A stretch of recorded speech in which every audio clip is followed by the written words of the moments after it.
Ok, cette capsule est sur le cercle. Donc, on va voir en quoi consistent les différents termes pour décrire un cercle et ses éléments constitutifs. Donc, la première, c'est le cercle, il est ici. Donc, ça, c'est notre cercle. Il est divisé en quatre et je vais expliquer pourquoi tout à l'heure.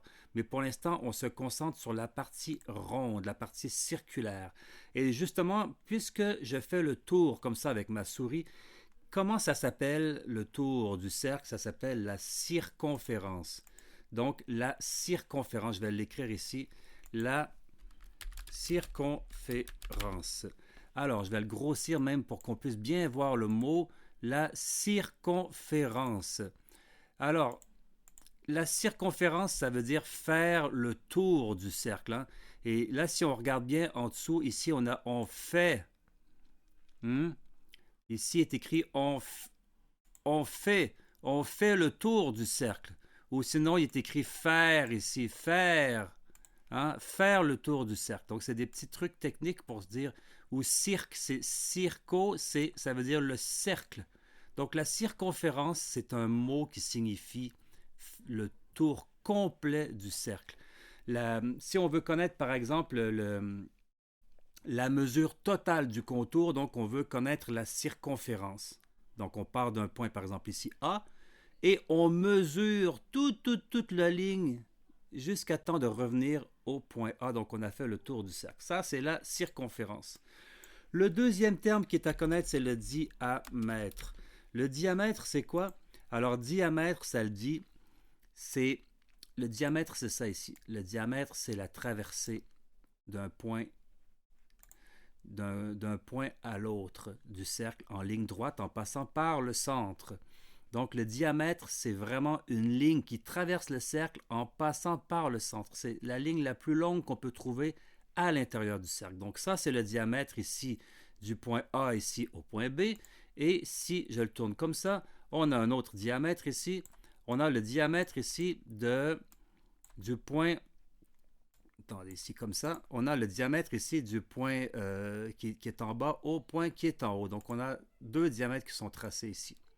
Alors maintenant, on a un autre terme, c'est le rayon. Alors le rayon, c'est quoi? Le rayon, alors il y a un truc pour savoir, le rayon, c'est ce qui rayonne à partir du centre. Comme un soleil, on imagine qu'au centre ici de notre cercle, on a un petit point et ça rayonne. Donc on part du centre et on va en périphérie. Donc ça s'appelle le rayon.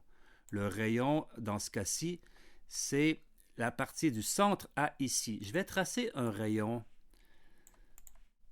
par exemple ici. Donc je pars du centre et je vais en périphérie. Donc là, ici, j'ai tracé un rayon rouge ici. Ça, c'est un rayon. Donc les rayons, c'est comme finalement des rayons de soleil, hein. Ça part du centre et ça rayonne. Je vais en prendre un autre ici. Attendez, ici, je vais tourner ça. Si je prends ici comme ça, et c'est dans n'importe quel angle les rayons, hein. Ici, voilà, comme ça. On a un autre rayon ici. Donc voilà, en rouge ici, ce sont des rayons et on peut en faire tout le tour comme ça du cercle. Donc maintenant, je vais juste retirer les rayons que j'avais dessinés et je vais montrer pourquoi. C'est parce que euh, on a quatre parties dans le cercle et là, je vais bien expliquer euh, en quoi consistent ces quatre parties. On imagine, et là c'est une façon de se représenter un ensemble, okay, que l'ensemble total est dans le cercle. Autrement dit, le cercle est 100% d'un ensemble. Alors si on le divise en quatre, on aurait forcément, euh, ici je vais écrire 25%, oups, pour cent, 25%, et on l'aurait, ce 25%, on l'aurait quatre fois. Donc on l'aurait ici, on a 25%, on l'aurait ici, pardon, voilà, ici, on a 25%, et on l'aurait ici, 25%, et ici, 25%. Donc, là, ici, si on imagine que notre cercle, c'est une tarte et qu'on le coupe en quatre morceaux, on aurait chacun une pointe de tarte si nous étions quatre, et on aurait chacun 25% de la tarte. C'est facile à comprendre, hein? Donc, on peut se représenter facilement des pourcentages dans des cercles. Ici, je vais enlever le 25% parce qu'on va séparer avec un rayon cette partie en deux. Alors, si on se sépare cette partie en deux, notre 25% va devenir deux parties de 12,5%. Donc, il y a un 12,5 ici. Je vais même le rapetisser un petit peu. On va le mettre ici à 20. Donc, on a 12,5% ici. Et on a aussi 12,5% ici. Donc, voyez, c'est comme ça qu'on peut diviser un cercle en pourcentage. Je vais prendre un autre rayon encore ici. Je reprends un autre. Et là, lui, on va le mettre ici. Voilà. Sauf que je vais le ramener comme ça. Voilà, comme ça ici. Donc là, c'est approximatif. Hein. Je n'ai pas pris la peine de mesurer avec un compas. Mais mon rayon ici, je vais bien toucher le périmètre. Voilà. Alors ici, on peut voir approximativement qu'on aurait environ 5% dans cette partie-ci et on aurait ni plus ni moins 20% dans la partie restante ici. Et donc, comme on regarde ici le cercle de la façon qu'il est découpé, on a toujours 100%. Parce que 20 plus 5 égale 25, plus 25, 50, plus 12,5 plus 12,5, 75, plus 25, 100. Donc, là, ici, on peut continuer comme ça en découpant avec des rayons notre cercle et en pouvant se représenter différents pourcentages. Donc, voilà ce qu'il y en a ici. Il y a un dernier terme que on n'a pas vu, en fait, en fait, il y a deux termes. Il y a le disque. Le disque, c'est quoi? Le disque, c'est la région intérieure du cercle. Donc, quand je disais tout à l'heure la tarte, c'est le disque, c'est la même chose. Le disque, c'est la partie intérieure. Donc là, je vais colorier le disque. Voilà, le disque, c'est la partie qui est orange. Ça, c'est le disque. Et puis, on a les angles. Les angles, ce sont les petites parties ici, hein, à partir du centre, ici, comme ça. Donc ça, on le regardera dans un autre cours, mais le cercle au complet fait 360 degrés, ça je l'ai déjà expliqué, et un quart de partie fait 90 degrés, puisque 90 fois 4 fait 360.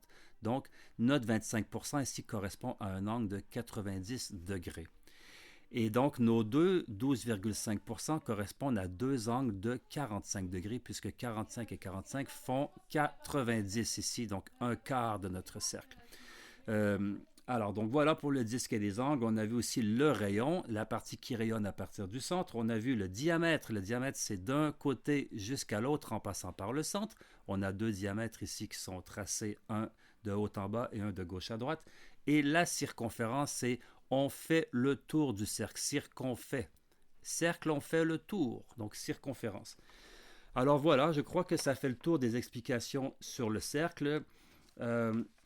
Dernière chose, c'est qu'on va voir, ah oui, aussi les segments. Les segments, c'est quand on met des lettres.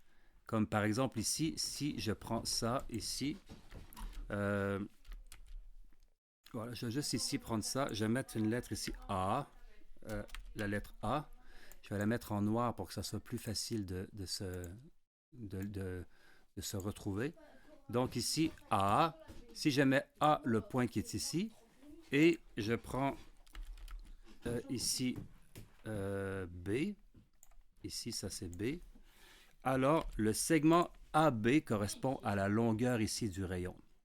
Si je prends mon B et que je le mets plutôt, pardon, ici je me suis trompé, ici le B, et je le mets, par exemple le B ici et le A ici, donc, le segment AB, ça se retrouve à être le diamètre ici de haut en bas.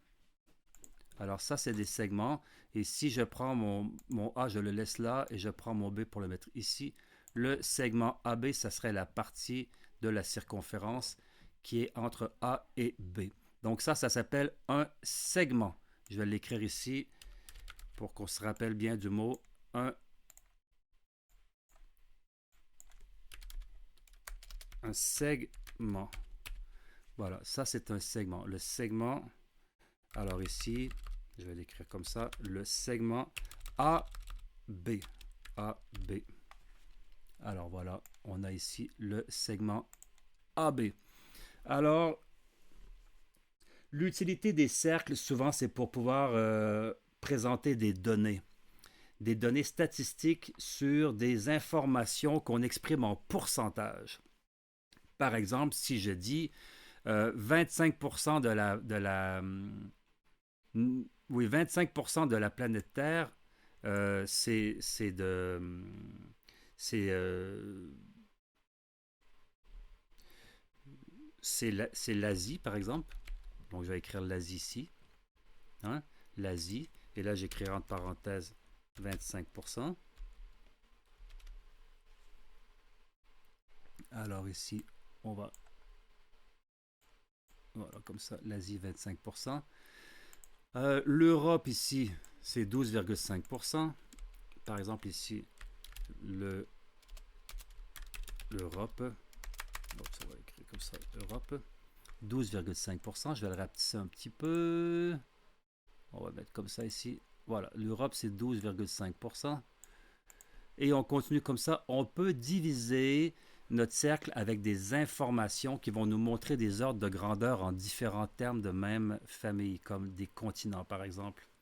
Alors voilà, ça c'est pour le diagramme circulaire, une façon de nous présenter des informations dans un cercle. C'est très facile de les voir, c'est synthétique, c'est une façon d'avoir une idée très rapide des informations que l'on cherche. Alors les exercices sont à la page 36, 37 et les suivantes. Et là, ça vaut la peine d'aller regarder ça. C'est très utile parce que les cercles, on les utilise très souvent pour lire des données, donc des informations. Voilà. Bye bye.